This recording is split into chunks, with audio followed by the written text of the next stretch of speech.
Well, for months, an Oprah Winfrey presidential run was just idle speculation. Now it feels almost inevitable. Thanks to Donald Trump, the age of the celebrity politician may be upon us. And stay here. Mark Steyn is an author and columnist. He joins us tonight. Mark, I want to be clear at the outset and on the record that I'm not in any way criticizing Oprah. I think it's a federal crime. And I pledge never to criticize Oprah in any way. And so I'm not doing that now.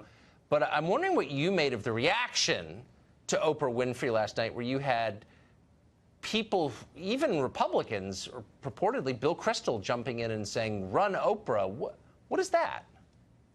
Well, I think Bill Kristol, if you recall his tweet from a couple of months ago saying how much he supports the deep state against Trump, I think we should draw from Bill Kristol's support of Oprah's candidacy that she has been an agent of the deep state for many years, and that's why Bill Kristol supports her.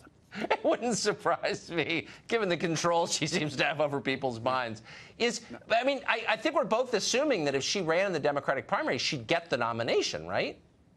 Absolutely, because, look, you have to figure out, and Wendy acknowledged this in a certain sense, if you're the Democrats, you want to try and drag Bill de Blasio or Elizabeth Warren or Bernie over the finish line, or do you just want to cut to the chase and go with Oprah? And they're betting that if it's Trump versus Oprah, he's not going to be able to do to her what he did to Jeb and Hillary. And and in a sense, that's valid. She was by far the least idiotic person at that award ceremony last night.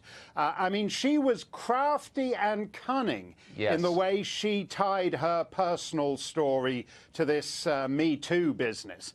Which I think is actually one of the interesting things about it. To me, that ceremony was ludicrous. I felt for Rose McGowan and Rosanna Arquette and Mira Sorvino, as I felt for the girls in Rotherham, England, I spoke to, who'd been sexually abused by these Muslim grooming gangs, and then watched as all these opportunist activists and politicians turned the scandal into a way to advance themselves up the greasy pole, and the victims were ignored. And that's exactly what happened last night. Mira and Rosanna and Rose McGowan didn't get any invites to the Golden Globes, and instead all these ridiculous A-listers like Meryl Streep came along and said, well, I'm going to show how much I support defenseless women by only wearing black. So I've ordered my couturier to dress me like Audrey Hepburn in Breakfast at Tiffany's. That'll show them. And it was completely preposterous.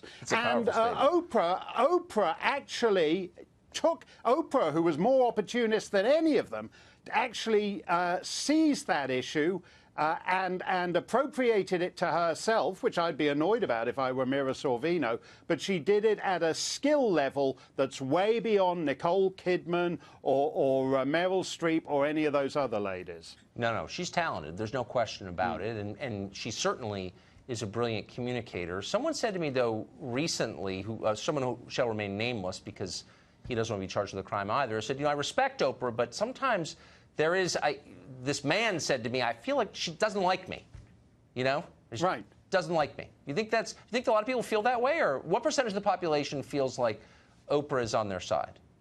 Well, the question is whether Oprah is on her side. I mean, she gave a rather curious interview, I think it was to the BBC a couple of years ago, where she said that really just old white people need to die. I mean, there is and this is where it gets to Wendy's thing about how she heals us all and she brings us all together.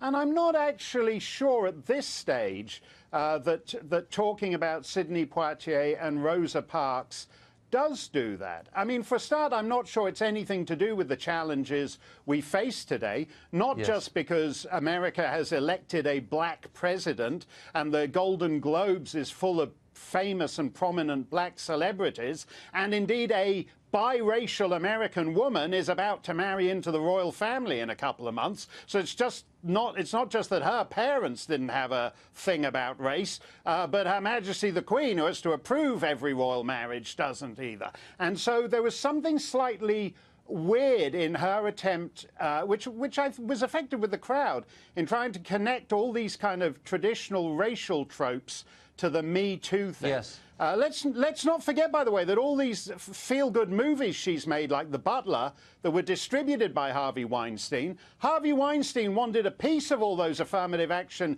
feel-good, boosterish movies because it was a great way to get chicks, liberal chicks, to go up to your hotel room. There are all kinds of contradictions at play in the path she's trying to negotiate here. Everything's more complicated than it looks. Mark Steyn, thank you. That's right. For being a Sherpa through that twisted path. Yeah, which we all need more healing, as Wendy. It's more complicated than it looks, Tucker. I'm for healing. Thank you, Mark.